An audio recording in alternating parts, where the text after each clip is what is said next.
मी प्रियदर्शिनी तुम्हा सगळ्यांचं स्वागत करते मॅक्स महाराष्ट्रमध्ये.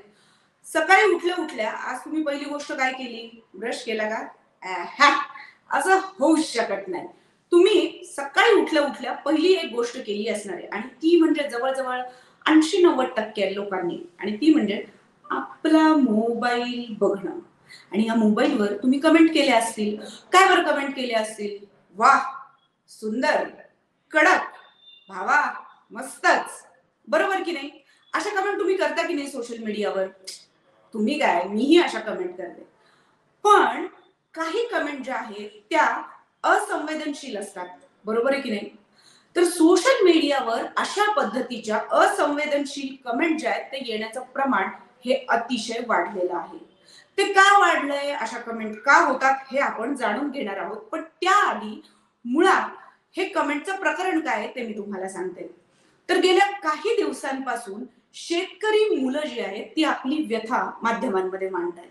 ते काय सांगतायत, ते त्यांचा दैनंदिन दिवस जो आहे तो कसा गुजराण करतात, त्याच्यामध्ये त्यांना कुठली कुठली संकट येतात, या सगळ्यावरचा तो रिपोर्ट आहे आणि माध्यम हा रिपोर्ट उचलून धरतात.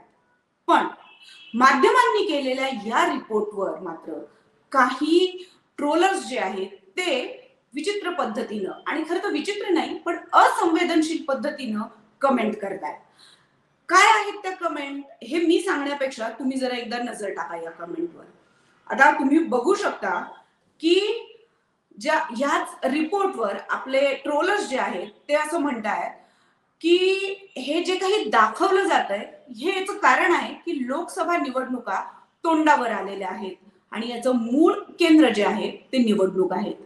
या बरोबरीनं टीआरपी साठी अशा प्रकारे मुलांना योग्य करिअर मार्गदर्शन करणाऱ्या डॉक्युमेंटरीज काढा. एमपीएससी म्हणजे सगळे नसतं हे त्यांना कळू द्या आणि नवीन कौशल्ये तुम्ही कुठली विकसित केलेली आहेत असा प्रश्नही या निमित्ताने हे ट्रोलर्स करतात. आणि या बरोबरीनं या भूषण या ज्या हँडल्सचं आहे ते कमेंट तुम्ही बघू शकता की याच्यात ते असं म्हणतात की 90% मुलांची लायकी नाहीये स्पर्धा परीक्षा पास करायची. हे कुठलेही फॉर्म भरतात, 7-8 वर्ष बापाचे पैसे उधळतात आणि शैक्षणिक वर्ष संपल्यानंतर मग घरी जाऊन किराणा दुकान उघडतात. अशा पद्धतीनं असंवेदनशीलपणे कमेंट जे आहेत ते आपल्याला होताना दिसून येत आहेत. या बरोबरीनं रोहित पाटील जे आहेत त्यांचं म्हणणं असं आहे की 10 रुपयामध्ये शिवभोजन आणि 5 रुपयामध्ये भाजप थाळी अशा पद्धतीच्या न्यूज येत असतात. मग त्याचं काय झालं? या बरोबरीनं या मुलींना यांनी प्रश्न विचारलाय की ताई, तू शेती का सोडलीस, आणि जर सोडलीस तर झोमॅटो आणि स्विगी हे तुम्ही का नाही जॉईन केलं? या बरोबरीनं ट्रोलर्स सल्लाही देत आहेत की रडून तसं काही होत नाही आणि त्याच्यामुळे रडून मीडिया समोर जाऊ नका असं त्यांचं म्हणणं आहे. या बरोबरीनं एमपीएससी यूपीएससी म्हणजे जग नाही आणि करिअर नाही हे यांना कोण सांगणार? शिक्षण तर फ्री आहे ना, मग तुम्ही का रडताय? असंही हिरे कृष्णा या ट्विटर हँडल्सचं म्हणणं आहे. आणि या बरोबरीनं तुम्ही पुण्यातच का शिकायला जाता? मराठवाड्यामध्ये 2 विद्यापीठं आहेत असा प्रश्नही या निमित्ताने उपस्थित केलेला आहे. या बरोबरीनं सगळ्यात महत्वाची आणि म्हणायला जाईल तर कॉन्टेक्स्टच्या अगदी आउट ऑफ कॉन्टेक्स्ट म्हणता येईल अशी कमेंट की मतदान करताना हे आई वडिलांना विचारा. म्हणजे आपण काय पद्धतीनं एखाद्या गोष्टीवर रिॲक्ट होतो याचं एक मूर्तिमंत उदाहरण आपल्याला या कमेंट मधनं बघायला मिळतंय. खरं तर या कमेंट ज्या आहेत त्या तुम्ही आम्ही आपल्यासारखे असंख्य जे सोशल मीडियाचे युजर्स आहेत त्यांनीच केलेल्या आहेत. पण ह्या कमेंट जर तुम्ही नीट निरखून पाहिल्या, नीट त्याचा विचार केला तर या अतिशय असंवेदनशील आहेत. आणि या निमित्तानेच आपण एक चर्चा करतो आहोत आणि या चर्चेमध्ये आपण सहभागी केलेलं आहे मुक्ता चैतन्य यांना. मुक्ता चैतन्य या ज्या आहेत त्या कॉन्टेंट क्रिएटर आहेत आणि खास करून सायबर स्पेस आणि सेफ सायबर स्पेस यावर त्या अधिक मोकळेपणानं भाष्य करतात. या बरोबरीनं मी आमंत्रित करते तुषार गांधी यांना. तुषार गांधींना आपण सगळेजणच ओळखतो, पण त्यांची एक ओळख जी आहे ती म्हणजे ते सायबर तज्ञ आहेत आणि ट्रोलिंगचं सांगाल तर मला असं वाटतं की आमच्या सगळ्यांपेक्षा जास्त ट्रोल हे तुषार सरच जास्त वेळा होतात. तुमच्या दोघांचं स्वागत आहे सर आजच्या या शो मध्ये. थँक्यू. खरं तर आपण सोशल मीडिया याच्यासाठी वापरतो की कुठेतरी आपल्याला व्यक्त व्हावं, होता यावं. कुठल्याही फिल्टर शिवायचं हे माध्यम आहे ज्याचा उपयोग आपण सगळेजण करतोय. पण एक रिपोर्ट जो आहे शेतकऱ्यांची व्यथा किंवा शेतकऱ्यांची मुलं आपल्या व्यथा मांडतायत अशा पद्धतीचा खरं तर हा रिपोर्ट आहे. आणि या रिपोर्टमध्ये एमपीएससी युपीएससीचा कुठलाही संदर्भ नाहीये, पण ती मुलं व्यथा मांडतात की आम्ही एक वेळेला जेवतो, मग घरच्यांचा फोन आला तर आम्ही कशा पद्धतीने घरच्यांना उत्तर देतो. आणि अतिशय हृदयद्रावक असं खरं तर ते तो रिपोर्ट आहे. आपण मॅक्स महाराष्ट्रवरही तो पब्लिश केलेला होता. पण सगळ्या माध्यमांमध्ये अशा पद्धतीचे जेव्हा रिपोर्ट्स आले त्यानंतर ज्या पद्धतीनं सोशल मीडियावर असंवेदनशीलपणे ह्या पद्धतीच्या कमेंट केल्या गेल्या त्याच्यामुळे एक प्रश्न पडलाय की आपली असंवेदनशीलता वाढत चाललेली आहे की हे सोशल मीडियाचं लोन आहे. ह्या सगळ्यातनं माणूस खरंच असंवेदनशील होतोय का? म्हणजे ज्याचा राजकारणाशी काहीही संबंध नाही, जो माणूस राजकारणाचं काहीही बोलत नाही, कॉन्टेक्स्ट कुठलाही नाहीये, पण ते सगळं पुन्हा राजकारणावर आणि पुन्हा त्या मुलांच्या डिग्निटीवर प्रश्न खरं तर उपस्थित केलेला आहे. तुषार सर मी थेट तुमच्याकडे येते आणि मग मुक्ता मी तुमच्याकडे येते की इतका सायबर स्पेस जो आहे किंवा सोशल मीडिया जो आहे तो असंवेदनशील होतोय का? तुषार सर. मेन रिझन याचं असं आहे की सायबर स्पेस आणि सोशल मीडिया आहे त्याच्यात माणूस आपली आयडेंटिटी लपवून ठेवू शकतो, फॉल्स आयडेंटिटी क्रिएट करू शकतो, ज्याला सायबर आयडेंटिटी म्हणतात. आणि म्हणून जे एनॉनिमिटी भेटते त्याच्या मागेची, त्याच्यामुळे त्यांच्यातले जो एक विक्षिप्तपणा आहे त्याला एक मोकळी स्पेस भेटते आणि सगळ्याच गोष्टींना ची टीका करायची, कोणती एक वस्तू पकडून त्याच वरती कोणी एक व्यक्तीला त्याच्या ओपिनियनसाठी अटॅक करणं, हे सगळं त्यांना असं वाटतं की हे आम्ही एक एनॉनिमिटीच्या शील्डच्या मागे राहून हे सगळं करू शकू आणि आम्ही सेफ राहू. आणि मग जर कधी त्यांच्यावर टीका झाली किंवा त्यांच्यावर कारवाई झाली तर ते कॉन्स्टिट्यूशनल फ्रीडम ऑफ ओपिनियन चा सहारा घेतात. पण हे सगळे डिफेमर्स आहेत, ते ट्रोल्स म्हणून त्यांना एक प्रकारे एक प्रेस्टीज भेटतं. पण ऍक्च्युली ते पूर्वी जेव्हा आपण रिअल वर्ल्ड मध्येच राहायचो तेव्हा एक टर्म असायचा की नाक्यावर बसलेला मवाली, तो लोकांची टिंगल करायचा, शिव्या द्यायचा, हे सगळे सायबर मवालीज आहेत. ते सायबर एनॉनिमिटीवर बसून हे गोष्टी करत राहतात, शिव्या देत राहतात आणि त्यांना असं वाटतं की कोणी काय करणार नाही. मग कधी कोणी जर एक आलं, ते मवाल्यांबरोबर पण तसंच व्हायचं की कोणी येऊन वैतागल्यावर एका झापट मारून द्यायचे, तर मग ते सांगायचे अरे आम्ही तर फक्त बोललो होतो, आम्हाला तुम्ही हिंसा का करता म्हणून. हे दिस इज दी ऑल्टरनेटिव्ह. हे सायबर स्पेसनी हे एक त्यांना धाडस दिलंय की तुम्ही काहीही करू शकता, इथे तुम्हाला कोणी येऊन तमाशा मारू शकत नाही, हे तुम्हाला सेफ्टी आहे. फारच मला असं वाटतं खरं तर नाक्यावरची ही टवाळ आता सायबर स्पेस मध्ये आली. मुक्ता तुमचं याबद्दलचं म्हणणं काय आहे? खरं आहे तुषार सर ते सांगतायत ते की एक पडदा असतो तुमच्या डोळ्यासमोर म्हणजे ब्लॅक स्क्रीन असतो आणि त्याच्या आड लपून तुम्ही अनेक गोष्टी करू शकता. ही वृत्ती माणसात पहिल्यापासून आहे. म्हणजे असं नाही झालेलं की सोशल मीडिया आल्यामुळे ही वृत्ती तयार झालेली आहे. दुसऱ्याला नावं ठेवणं, दुसऱ्याला क्रिटिसाइज करणं, रॅशनली विचार न करता, रिझनिंग न करता ताशारे ओढणं, दुसऱ्याची काय अब्रूवरती शिंतोडे हे करणं, या गोष्टी माणूस ऑलवेज करत आलेला आहे. दिस इज नथिंग न्यू. आत्ता काय झालेलं आहे की एक तर अँप्लिफाय झालं, वाढलं ऑब्व्हियसली सोशल मीडियामुळे. इट्स इझी की मी कुठेही जाऊन काही कमेंट केली तरी कोणी मला हात लावू शकत नाही. त्यामुळे मला असं वाटतं की माझ्यात एक शक्ती आलेली आहे अशी की जी शक्ती वापरून मी काहीही बोलू शकतो, काहीही वागू शकतो. कशाही पद्धतीचे फोटो पोस्ट करू शकतो आणि तरी पण मी सेफ आहे, मला कुठलीही कायदेशीर माझ्यावरती कारवाई होणार नाही.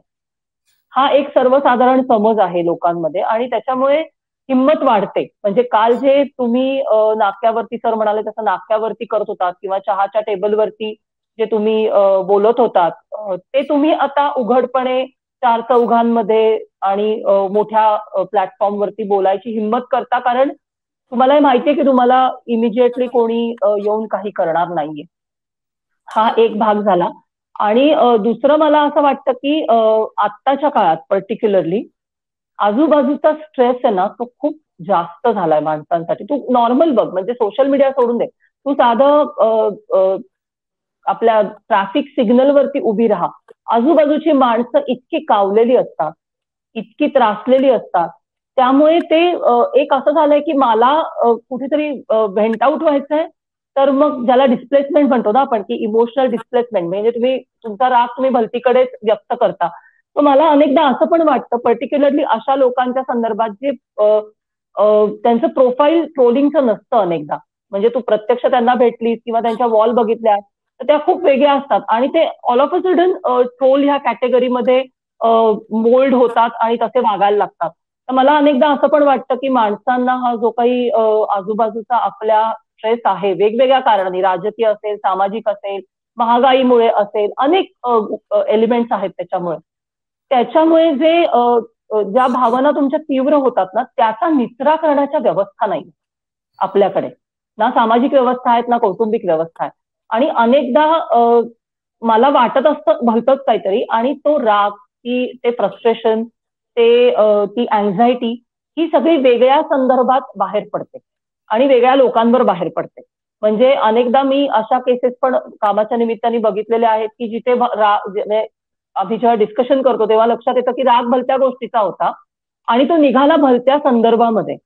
तर असं पण अनेकदा होतं असं मला वाटतं. तो बेसिक हेच आहे की मला कोणी अडवू शकत नाही, मला कोणी रोखू शकत नाही आणि मला कोणी डायरेक्टली येऊन मला हातकडी घालू शकत नाही असं एक वाटतं. करू शकतात ऍक्च्युली, पण असं वाटतं आणि त्याच्यामुळे ट्रोल्सची हिंमत वाढते आणि कुठेही काही बोलायला ते तयार होतात. तुषार सर, गेली अनेक वर्ष आपण बघतोय की राजकारण असेल किंवा इतर कुठल्याही गोष्टी, म्हणजे तुम्ही माझ्याशी ऍग्री नसाल तर मी असंवेदनशील आहे आणि तुम्ही जर माझ्याशी ऍग्री असाल तर मी संवेदनशील आहे. अशा पद्धतीची कुठेतरी एक असं म्हणता येईल की तुझा भाव आपल्याला हा सोशल मीडियावर दिसतो का? कारण मी अनेकदा आंदोलनं, उपोषणं हे कव्हर केलेली आहे. तेव्हा तिथे बसलेले काय आणि खास करून शेतकऱ्यांच्या बाबतीत बऱ्याचदा असं जाणवतं की जेव्हा जेव्हा शेतकऱ्यांचा विषय येतो तेव्हा सगळेच, म्हणजे हौशी, नवसे, गवसे असे सगळेच खूप संवेदनशील होतात, कारण ते आपल्याला अन्न पुरवत आहेत वगैरे वगैरे, अशा सगळ्या गोष्टींची भावना आपल्याकडे होते. आणि दुसरी म्हणजे आपण कृषी प्रधान संस्कृती म्हणून आपण त्यांना जास्त मान देतो. असं एका बाजूला असताना जेव्हा कोणीतरी उपाशी आहे, जेव्हा कोणीतरी सांगतायत की मी एका वेळचं जेवतोय आणि हे मी घरी आई वडिलांना कन्वे करत नाहीये, मी आईला सांगतोय की मी छान आहे, मी मस्त आहे, पैसे मागत नाहीये, अशा पद्धतीच्या सिंपल मानवीय भावना आहेत की आंदोलन जेव्हा होतात तेव्हा तर अनेक जण सांगतात की अरे अरे त्याने उपोषण केलंय तर मला आज माझ्या ताटामध्ये जेवताना मला गिल्टी वाटते, मला फील होतंय की अरे नाही, आपण हे नाही करायला पाहिजे. म्हणजे इतक्या साध्या साध्या सरळ भावना असताना इथे मात्र शेतकऱ्यांची मुलं, म्हणजे आपल्या डोळ्यातून पाणी येईल अशा पद्धतीनं गोष्टी सांगतायत आणि त्या गोष्टी सरळ राजकारणावर खेचतायत. म्हणजे शिवभोजन थाळी, भाजप थाळी आणि दुसरीकडे निवडणुका, ही मुलं कुठेही मागत नाहीये, कुठल्याही प्रकारच्या गोष्टी मागत नाही की तुम्ही आम्हाला हे द्या, ते द्या वगैरे, असं कुठल्याच प्रकारचं भाष्य करत नाही. आणि राजकारण हा त्यांचा विषयच नाही. दुसरी महत्वाची गोष्ट म्हणजे एमपीएससी हे कुठल्याही रिपोर्टमध्ये दिलेलं नाहीये. ही मुलं जी आहेत ती शिकतायत खरं तर, आणि ती दुष्काळग्रस्त भागातून आलेली आहेत आणि ती आपल्या डेली रुटीन काय आहे एवढंच ते सांगतायत. असं सगळं होत असताना त्याच्या याच्यावर ह्या गोष्टी राजकारणावर खेचून आणणं, शिवभोजन थाळी, भाजप थाळी, हे नक्की काय आहे? म्हणजे काय सुरू काय आहे हे सोशल मीडियावर? हे याच्यात आपण एक आठवण ठेवायला पाहिजे की तुम्ही जे संवेदनशीलता सांगितलं की बाबा जेव्हा ऍक्च्युली किसान आंदोलन करतो किंवा उपवास करतो तेव्हा आपल्याला आपली संवेदना जास्त हे होते.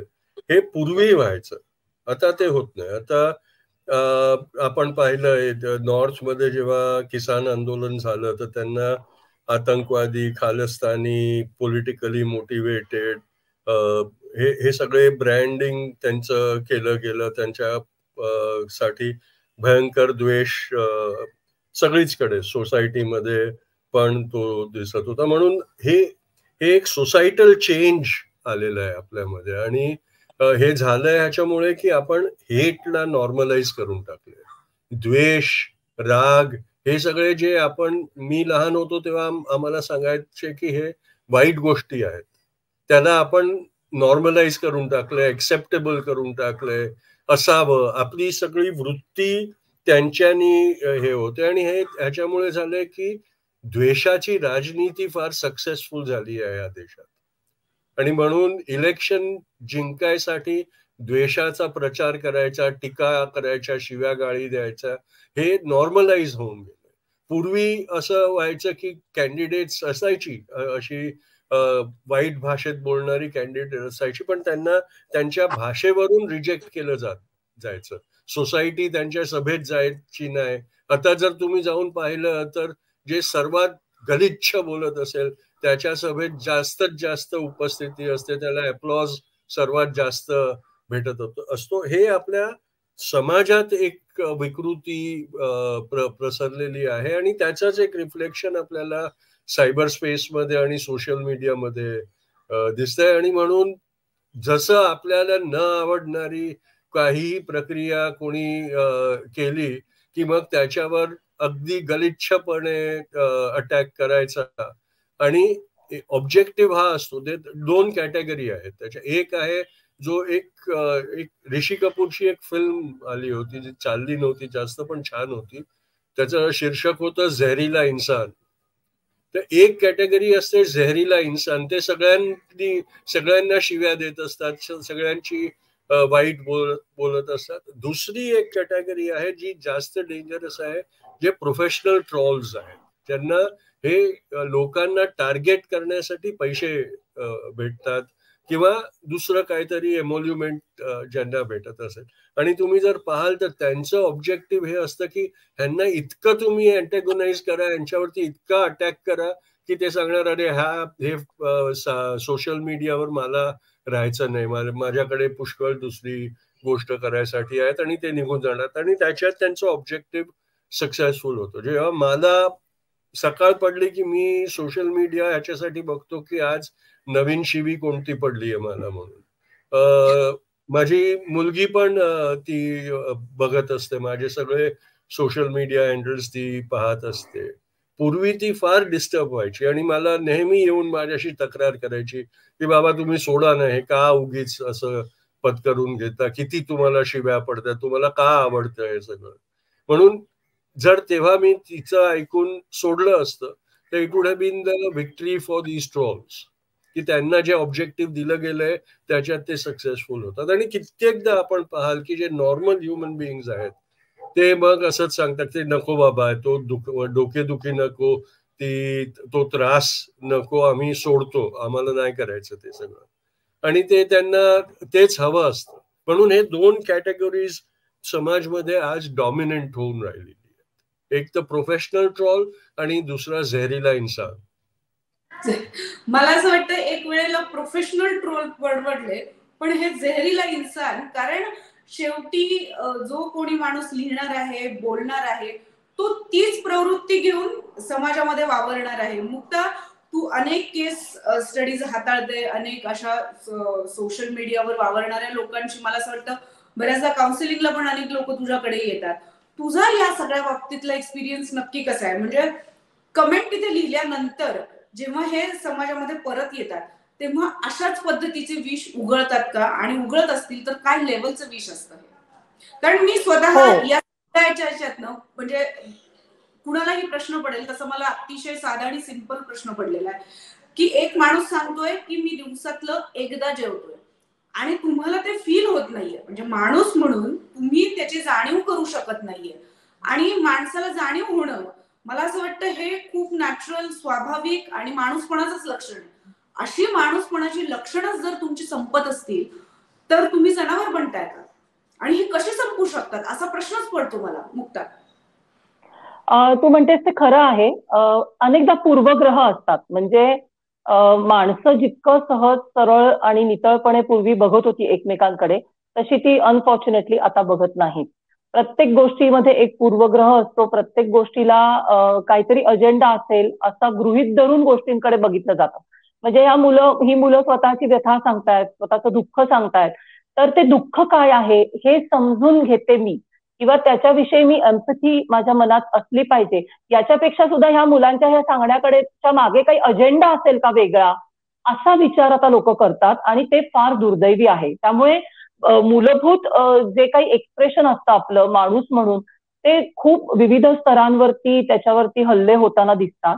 आणि तू म्हणलीस तसं की ऑनलाईन जगामध्ये ट्रोल केलेला माणूस ऑफलाईन जगामध्ये कसा असतो, तर तो ऑफलाईन जगामध्ये पण ट्रोलच असतो.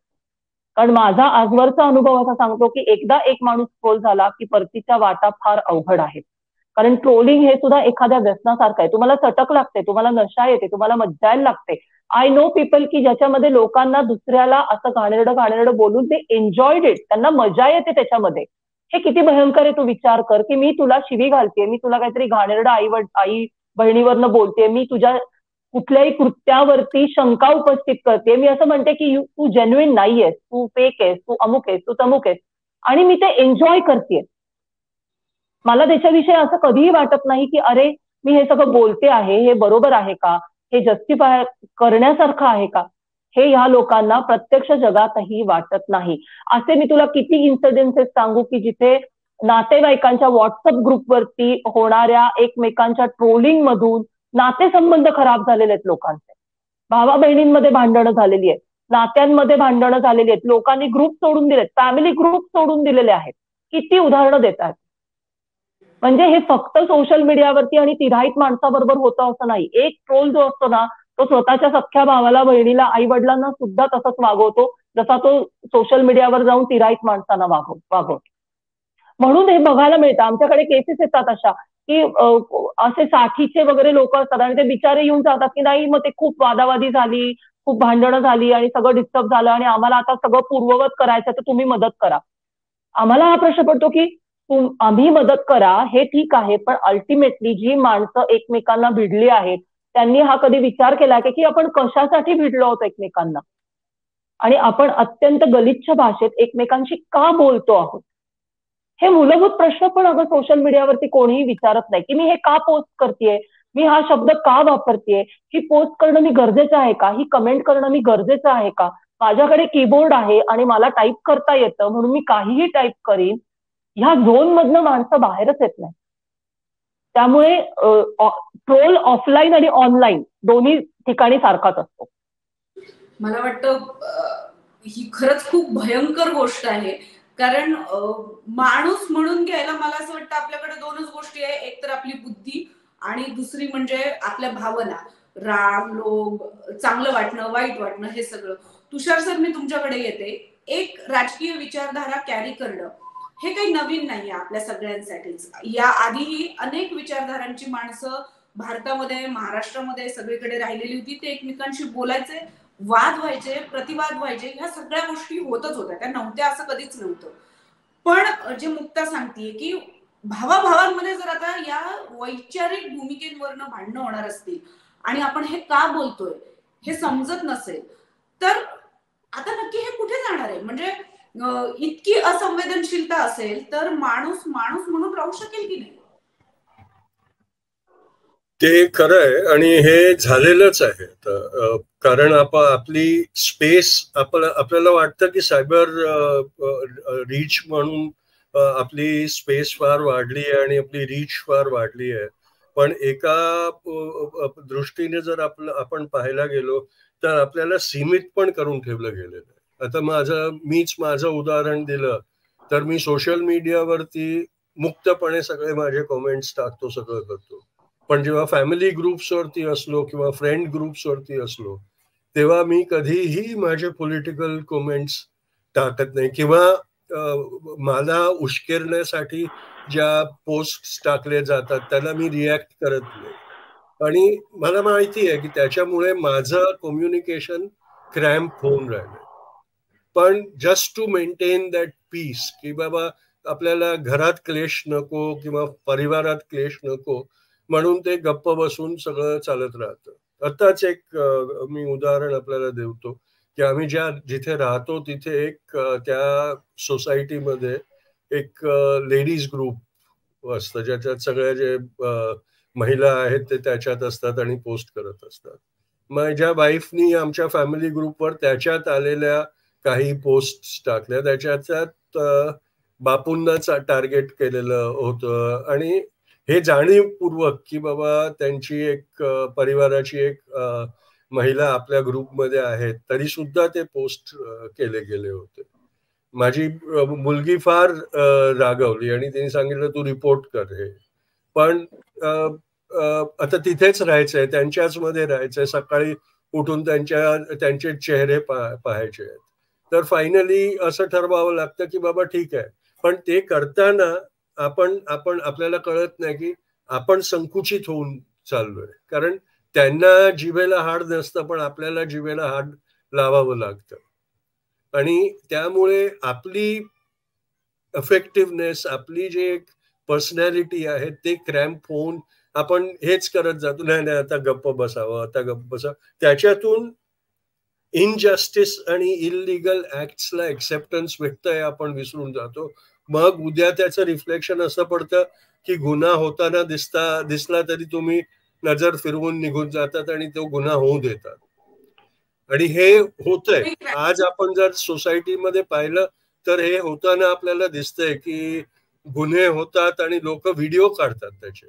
आताच ती जयपूरहून जी ट्रेन येत होती त्याच्यात तो पोलीसवाला, रेल्वे पोलीसवाला जेव्हा लोकांना मारत होता तेव्हा लाशं पडलेली होती, त्याच्यातून रक्त पूर्ण बोगीमध्ये स्प्रेड होत होतं आणि लोक त्याच्या पाठीमागे उभी राहून व्हिडिओ काढत होते. हे एक जी वृत्ती आलेली आहे हेच कारण आहे की नाही आपण पडायचं नाही, धांदलीत पडायचं नाही, गडबडीत पडायचं नाही, आपण आपली सेफ्टी बघून बसून राहायचं. आणि त्याच्यामुळे ज्यांना मी जहरीला इन्सान म्हणतो त्या लोकांची बोल्डनेस वाढत चालली आहे. आणि वी आर फेसिंग एक अशी वेळ आपण बघून राहिलो जेव्हा सायबर क्रिमिनल्स रिअल सोसायटीमध्ये येऊन क्राईम करू लागलेत, एम्बोल्डन झालेत. कारण त्यांना ते सायबर सेफ्टी दिसते आणि वाटतं की असं तर चालू शकतं. आणि म्हणून तो एक आदिवासी दलित मुलाच्या तोंडावरती पेशाब करण्याचा व्हिडिओ काढला पण जातो आणि तो व्हायरल पण होतो. किंवा मणिपूरच्या महिलांवर अत्याचार केले जातात, ते अत्याचार झालेत हे बघायची वृत्ती आपल्यामध्ये येते. आमच्या लहानपणी न्यूजपेपरमध्ये रिपोर्ट यायचे आणि ते इतके वेग असायचे की तुम्हाला त्या विक्टिम्सची आयडेंटिटी कळणार नाही ह्याची ते लोक दखल घ्यायचे. पण आता जर पाहिलं तर मला तो व्हिडिओ दाखवा मग मला राग करायचा की नाही हे कळेल, अशी वृत्ती झाली आहे. आणि ती पण एक हीन वृत्ती आहे की तुम्हाला फक्त ते ऐकून तुम्हाला राग का येत नाही किंवा घृणा का होत नाही, किंवा तुम्हाला हे why don't you feel revolted by it, तुम्हाला बघावंच का लागतं. सोशल मीडियावर मणिपूरचा केस किंवा तो आदिवासी मुलाच्या तोंडावरती पेशाब करण्याचा जो होता, जास्तीत जास्त व्हिडिओ मेसेजेस हे होते, मी व्हिडिओ पाहिला नाही, जरा शेअर करा ना. अरे why do you have to see that video. आणि ही जे एक हे झालेली आहे वृत्ती की I have to see everything for my self, ही पण एक हीन प्रकृती आहे माणसाची. आणि हे आता नॉर्मलाइज होत चाललंय. हे फारच म्हणजे माणूसपणाची लक्षणं संपत जर गेली तर तो जनावर व्हायला मला असं वाटतं फार वेळ लागणार नाही. आपण हे सगळं खूपच निगेटिव्ह बोलतोय खरं तर, कारण आपण रोजच्या आयुष्यात आपण तिघही मला असं वाटतं हे रोज फेस करतो. पण सायबर स्पेस असेल किंवा ऑफलाईन स्पेस असेल, ही आपली स्पेस आहे. कितीही नाही म्हटलं तरी याच्यातला जीव वाचवणं ह्याचं जबाबदारी ही आपल्या सगळ्यांचीच आहे आणि अर्थात प्रेक्षकांची आहे. केवळ प्रत्येकाला आरोप प्रत्यारोप करून उपयोग नाहीये. आता ही स्पेस जर आपल्याला संवेदनशील करायची असेल किंवा मोठ्या प्रमाणावर सेफ करायची असेल तर ही सायबर स्पेस ही सेफ होऊ शकते का? संवेदनशील होऊ शकते का, आणि होऊ शकत असेल तर काय करावं लागेल? तुषार सर.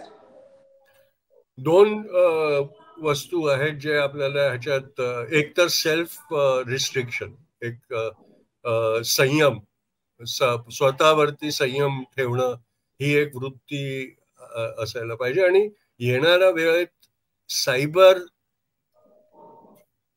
डिह्युमनायझेशन किंवा सायबर ब्रुटलायझेशन हे एक सायकियाट्रिक रोग म्हणून ओळखला जाणार आहे, आणि त्याच्यासाठी एक सायकियाट्रीची पूर्ण ब्रांच होणार आहे. जसं डी एडिक्शन साठी आहेत, डी एडिक्शन केंद्र आहे, सगळं हेच सायबर बुलिंग आणि सायबर अब्यूज ची जे एडिक्शन आहे त्याच्यासाठी एक पूर्ण सोशिओलॉजिस्ट आणि सायकियाट्रिस्टची एक पूर्ण थेरपी आणि हे होणं आवश्यक होणार आहे असं मला तर वाटतं. किंवा कारण थेरपी आणि काउन्सिलिंग शिवाय हे एडिक्शन निघू शकणार नाही. कारण फिजिकली तुम्हाला त्याची काहीही हार्म होत नाही, मानसिक हार्म तुम्हाला कळत नाही, कारण ते तुमच्यावरती त्याचा परिणाम होत नाहीये. तुम्हाला कळत नाही कारण तुम्ही दुसऱ्यावरती त्याचा उपयोग करता, त्याचा परिणाम दुसऱ्यांना भोगवावा लागतो, म्हणून ते कळत नाही. आणि म्हणून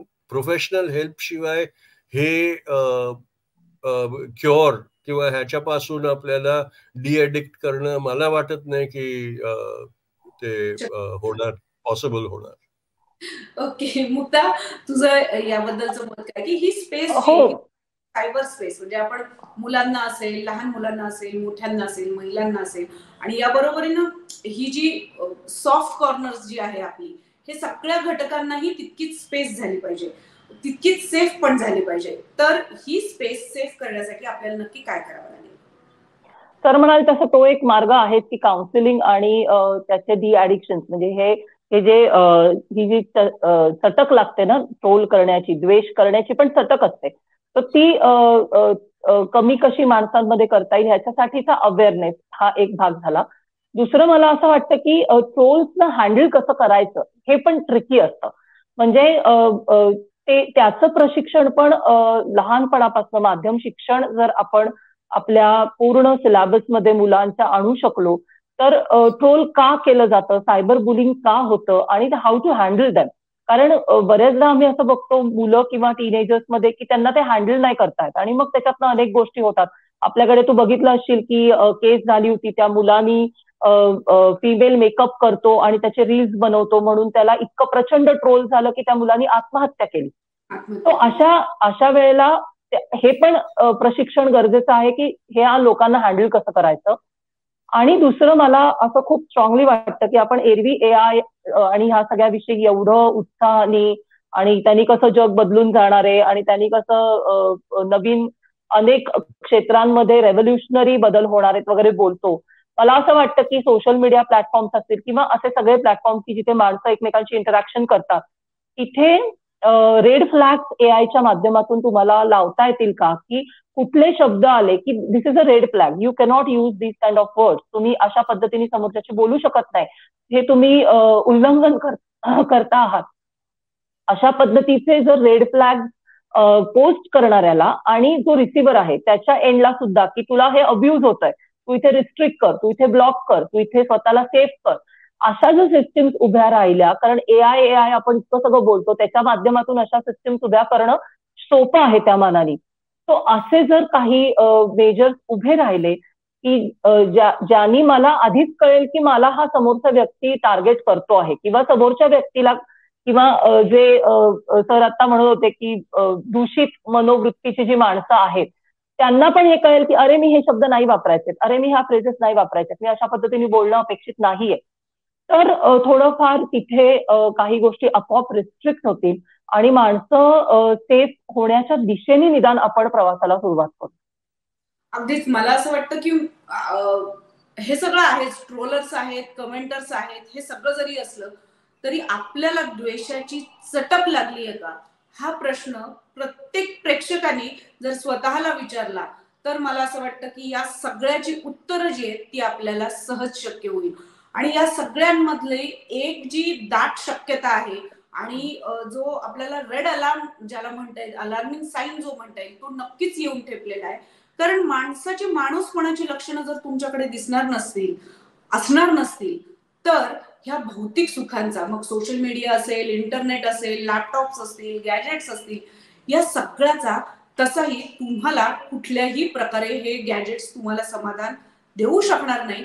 कारण तुम्ही माणूसपणाची लक्षणच हरवत असाल तर काय विचारधारा, काय राजकारण, आणि तुम्ही माणूस म्हणूनच जर शिल्लक राहणार नसाल तर ही लक्षणं संपायच्या आधी ती मला असं वाटतं सावरलं पाहिजे आपण सगळ्यांनीच. आणि जे तुषार सरांनी सांगितलं की द्वेष हा आपल्या नसानसामध्ये इतका भिडलाय का, याचं एक अनालिसिस हे आपण सगळ्यांनीच करायला पाहिजे. ट्रोलर्सला, राजकीय नेत्यांना आपण सहज कचाट्यामध्ये उभं करतो आणि त्यांना सांगतो की तुम्ही किती चुकलेला आहात, पण आपण जेव्हा कमेंट करतो तेव्हा आपण द्वेषाने कमेंट करतो का, हा एक प्रश्न आपण सगळ्यांनी स्वतःला विचारूया. आणि थँक्यू सो मच तुषार सर, मुक्ता, तुम्ही इथे आलात आणि इतक्या महत्वाच्या, म्हणजे कदाचित अनेकांना हा नॉन सिरियस विषय नक्की वाटू शकतो, पण मला असं वाटतं की पुढच्या येणारे जे धोके आहेत, जे राजकीय धोकेही असू शकतील, जे सायबर स्पेसचे धोकेही असू शकतील, आणि अर्थात आपलं माणूस पण हरवण्याचे धोकेही असू शकतील, हे धोके आज या चर्चेच्या निमित्ताने या मीडियाच्या माध्यमातून प्लॅटफॉर्मवर आपल्याला चर्चेत आले.